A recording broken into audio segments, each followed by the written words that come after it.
तभी हमें दिखाया जाता है ग्रैंड प्रिस्ट और लूसिफ को technique multiversal teleportation multiversal teleportation वो उन सभी को एक यूनिवर्स में ले जाती है और वो दोनों बिल्कुल एक दूसरे के आमने सामने खड़े होते हैं। और तभी ग्रैंड प्रिस्ट लूसिफ से कहते हैं, तुमने काफी ज्यादा गलत किया लूसिफ। जब तुम्हें ज़ेनोसामा ने वो पूरे का पूरा यूनिवर्स रूल करने के लिए दिया था तो तुमने उनकी इस ऑफर को क्यों ठुकराया था। अभी भी समय है लूसिफ, मान जाओ और इस जंग को यहीं पर ही रोक दो लूसिफ। और तभी लूसिफ कहता है, क्या कहा तुमने? एक यूनिवर्स? मुझे सिर्फ एक यूनिवर्स दिया गया था रूल करने के लिए और तुम सभी यूनिवर्सेस को रूल करते थे मेरे भाई। मेरी जगह तुमने ली ग्रैंड प्रिस्ट की। हालांकि मैं तुमसे ज्यादा ताकतवर हो और बेहतर था, फिर भी ज़ेनोसामा ने तुम्हें अपना ग्रैंड प्रिस्ट बनाया, मुझे नहीं। आखिर ऐसा क्या था जो मुझ में नहीं तुम में था? और लूसिफ के पीछे खड़े कैनो और अकुमो लूसिफ से कहते हैं, अगर तुम्हारी बात अपने भाई से पूरी होगी हो लूसिफ, तो क्या हम सभी जंग के लिए रेडी हो जाएं? और तभी लूसिफ कहता है, क्यों नहीं, पर मैं अपने भाई को अपने हाथों से ही मारूंगा। मेरे भाई को कोई भी हाथ नहीं लगाएगा। और फिर ग्रैंड प्रिस्ट कहते हैं, तुम सच में ही हम एंजल प्रजाति पर धब्बा हो लूसिफ। आखिर तुम अपने आप को एंजल कहते भी क्यों हो? सभी वॉरियर्स तैयार हो जाओ, ये वॉर अब कभी भी रुकने नहीं वाली। और ग्रैंड प्रिस्ट की ये बात सुन के गोकू वेजिटा से कहता है, हे वेजिटा, आखिर मैं सबसे पहले जाके किससे भिड़ूं? इनमें से सबसे ज्यादा ताकतवर योद्धा आखिर कौन होगा? क्या वो ज़ेनोसामा जैसा दिखने वाला, या फिर वो सैयन अकुमो, या ग्रैंड प्रिस्ट का जुड़वा भाई लूसिफ? और ये बात सुन के वेजिटा गोकू से कहता है, बेवकूफ क्या करो, इस सिचुएशन में भी तुमने सबसे ज्यादा ताकतवर योद्धा से लड़ना है। मुझे लगा था कि तुम बदल गए बेवकूफ, पर तुम तो अभी भी वैसे के वैसे ही हो।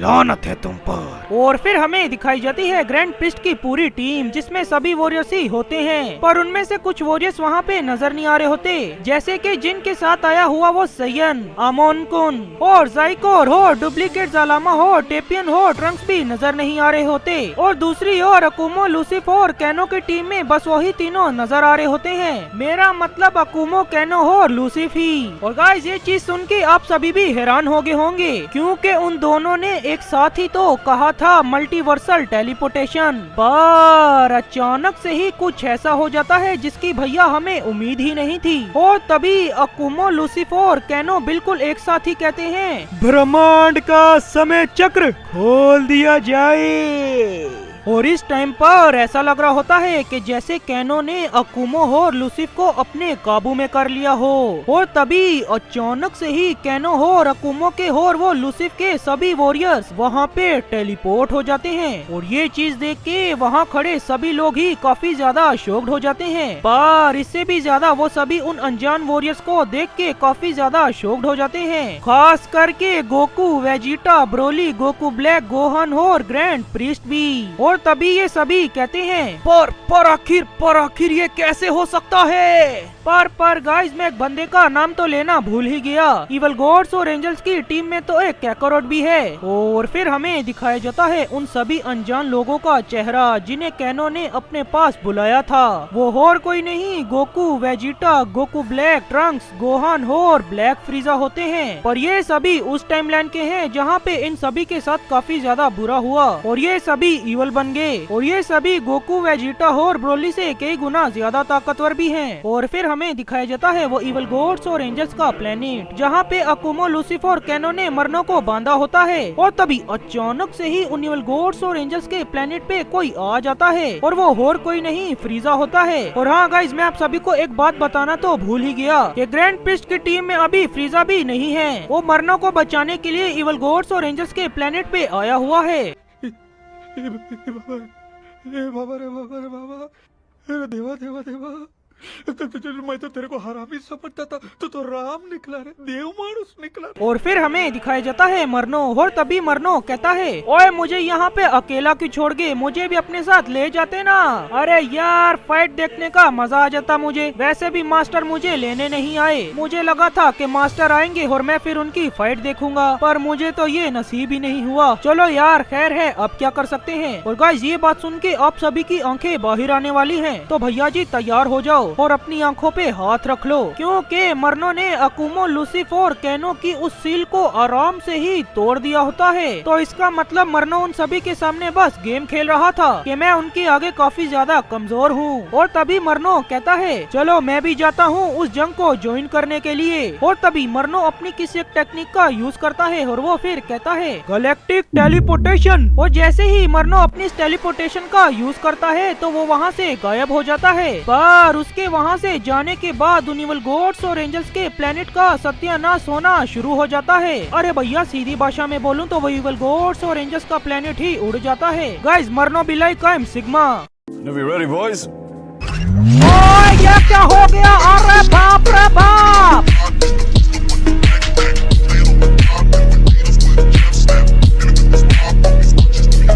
और वहाँ खड़ा बेचारा फ्रीजा कहता है ओए ये क्या हो गया? अरे बाप रे बाप! ओए मरनो मुझे भी अपने साथ लेके जा, मैं तुझे यहाँ पे बचाने के लिए आया था और तू मुझे यहाँ पे छोड़ के जा रहा है। अरे मेरा हाथ पकड़ और मुझे भी लेके जा। और फ्रीजा वहाँ से चला जाता है और फ्रीजा ग्रैंड प्रिस्ट के बिल्कुल सामने ही आ जाता है। और वो फिर कहता है उस बेवकूफ ने तो उस पूरे के पूरे प्लेनेट को ही उड़ा दिया।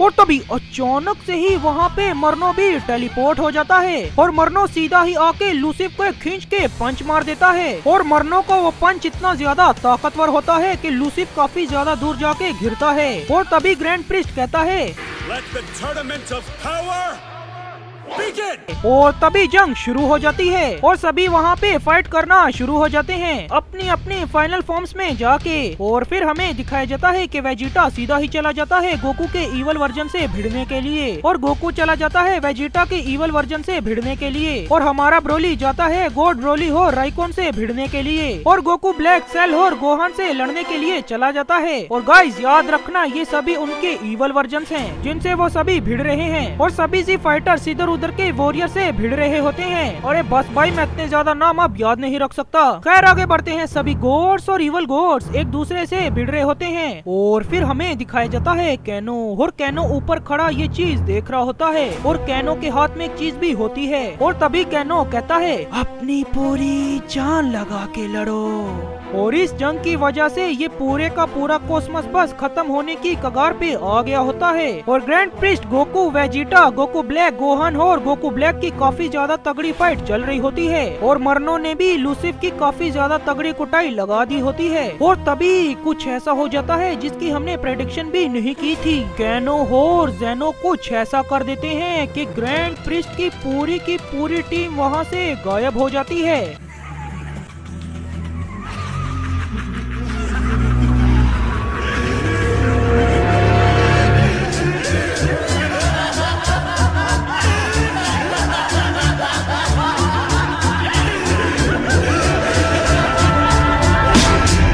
मतलब वो दोनों उन्हें रिमूव कर देते हैं। और तभी वो कैनो कहता है तुम्हारा बहुत बहुत शुक्रिया मेरे भाई और मेरे दोस्तों, तुम्हारी वजह से मैं उन पांचों को जिंदा कर दूंगा।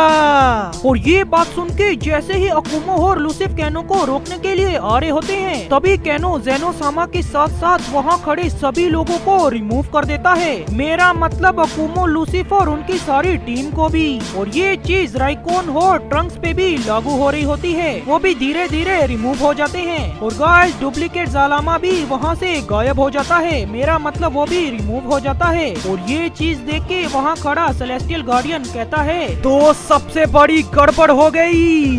और फिर हमें दिखाए जाते हैं 3 अनजान शख्स जिनमें से 2 शख्स कहते हैं पर आखिर तुमने ऐसा क्यों किया।